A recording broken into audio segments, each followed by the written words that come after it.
You ask Tiger to solve. This deals with linear equations with one unknown.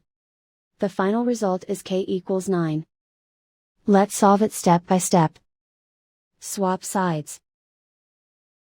Group all constants on the right side of the equation. Subtract 2 from both sides. Simplify the arithmetic.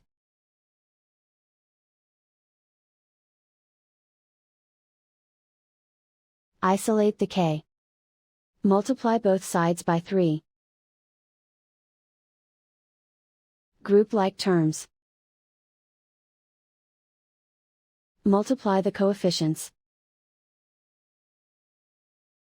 Simplify the fraction. Simplify the arithmetic. And so the final result is k equals 9.